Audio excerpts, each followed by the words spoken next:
I haven't published a video for a few weeks. Let me tell you what's been going on.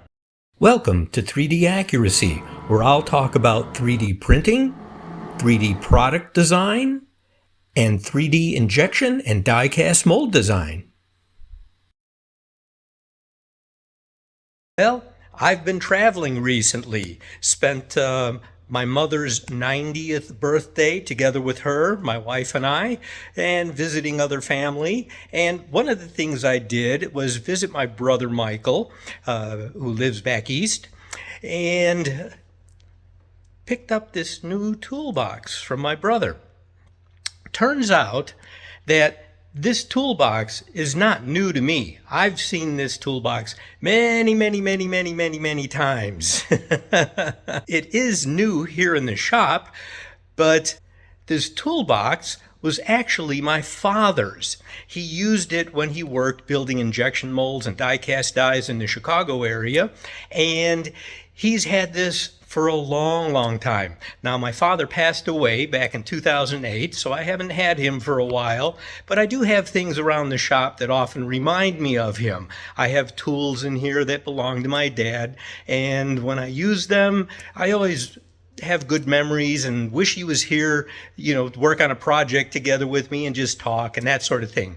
So my brother Michael has had this toolbox for a while. That's one of several that my father had because he had a lot of tools.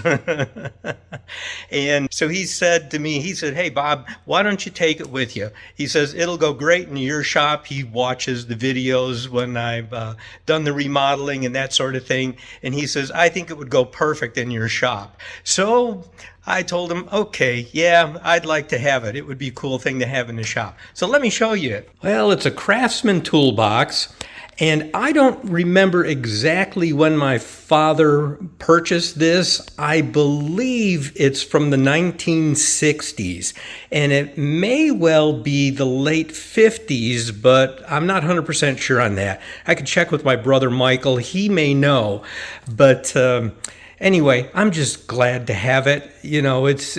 I've seen this toolbox. My dad has had it in the shop for years because he had a shop also, building injection molds, that sort of thing.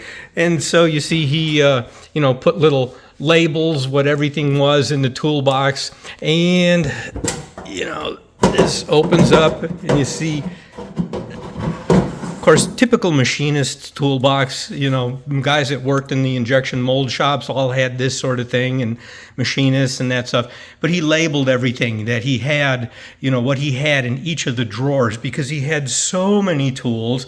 And this is one of many toolboxes. My brother still has one. A couple went to one of my sisters. So they saw a lot of use, and that's neat. But one of the cool things about it is, you see this? Here's the original key. There's the original key to the toolbox, and my brother happened to find it, and it still works. Of course, he had to lubricate it a little bit, and it's a little stiff, but still has the original key and it still works. So it's cool. I'm going to enjoy putting things in it. I have some other tools that belong to my father that I picked up, some hole gauges and some files and some other things that I can use around the shop here when I'm working on 3D printed parts. So one of the neat things about all the toolboxes, and I don't know if they still have this, but this is a drawer specifically to fit the machinery handbook. And I happen to have a 22nd edition, which was made, I believe it was published somewhere in or slightly after 1984. Every so many years it goes through a revision sort of thing. But I noticed, and I remember my dad always used to have his in this drawer. And I don't know what happened to his handbook. My brother may have it. I'll have to ask him. But when I went to slip mine in here to see if it would fit, it was snug. It was tighter than I believe it should be. So I think the books have gotten larger over the years. This book may be 20 years newer than this toolbox. One of the things they did, you see they had a punch out in the bottom of the drawer here? That is so that when you put the book in there, it pretty much filled the space, which made it a little cumbersome to get it out. But you knock that punch out of there, and then you can slip your finger in from underneath and push the front edge of the book up so you can grab it and take it out of there easily. So I don't know if they're making toolboxes with drawers like this anymore, because the handbook may now all be an electronic version, you know, a PDF file. I don't know if many people purchase the books any longer or not. But it's just cool to have the toolbox. You know, I'm really thrilled about it. And so I have some things that I'll put in here.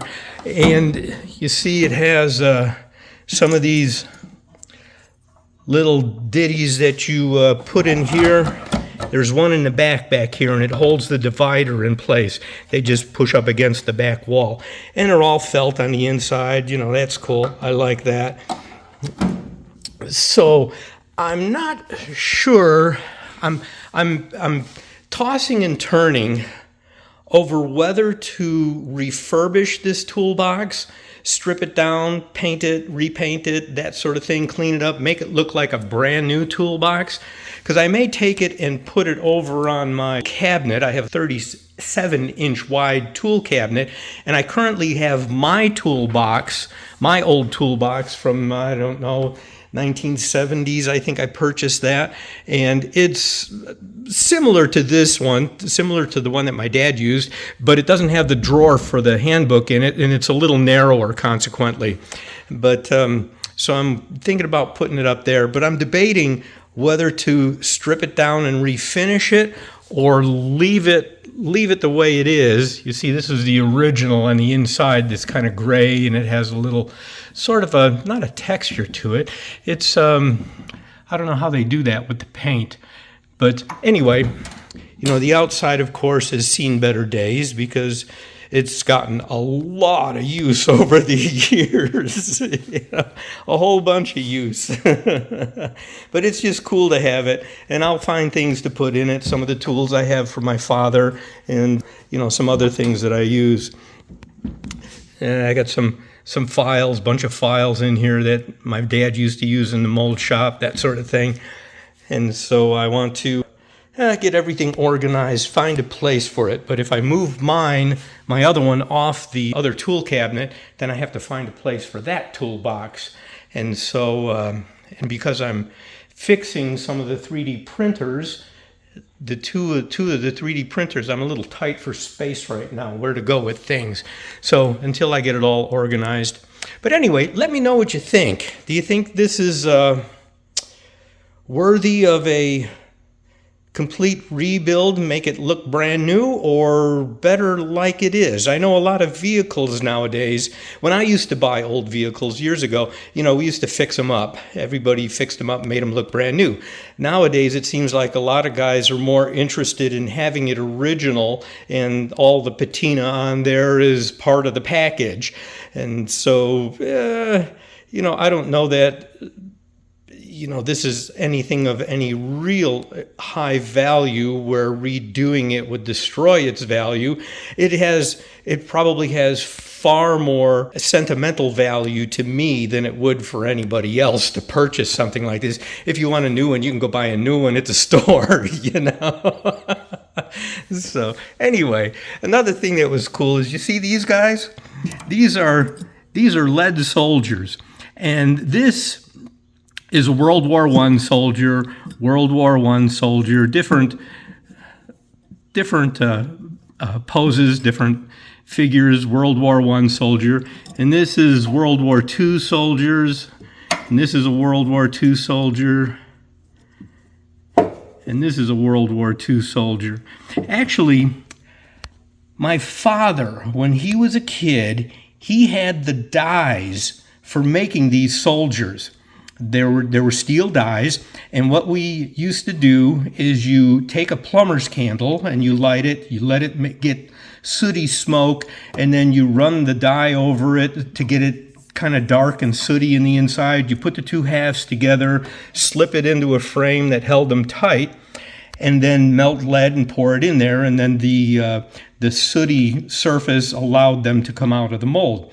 Well, my brother has the original molds that these were made from.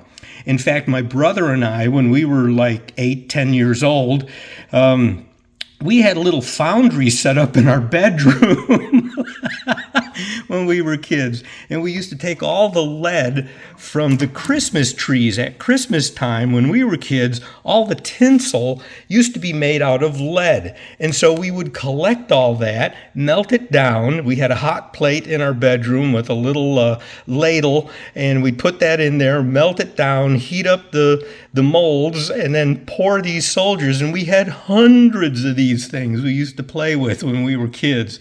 Out in the driveway, in the yard, in the house. We had them all over the place. Of course, it got probably a lot of lead on our fingers, from doing that. Well, it probably wasn't a good thing to do. But, it's cool that he still has the dies for making those. We used to have so much fun with that when we were kids. We used to spend hours building them. Anyway, so let me know what you think. Should it be refurbished and made to look brand new, or leave it as it is? I'm kind of 50-50. I haven't made a decision. Haven't talked to my wife about it yet either. She may have some input as far as what to do with it. But anyway, so that's the new addition to the shop. Oh, and one other thing. What do you think about the color?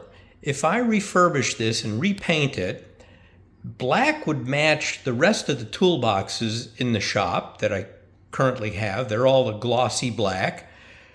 Metallic silver or metallic gray, kind of the color that it is now, would also be nice because it would match the original. And also red would be pretty cool. Red's my favorite color, obviously. So anyway, red would be a consideration also. Which color would you do it in? Which color would you, if you were going to redo your toolbox, what would you do it in? Of course, if anybody who wants green or blue or yellow or any of those, I'm not interested in that. You can do yours like that, but I wouldn't even consider that for myself. Okay, anyway. I hope you really enjoyed this video. If you're ever in need of 3D product design, 3D injection mold design, 3D die-cast mold design, or 3D printed prototypes or production parts, please feel free to contact me. You can find contact information in the video description. I look forward to hearing from you and to being of service to you. Thank you for watching. As always, I appreciate it. See you on 3D Accuracy's next video.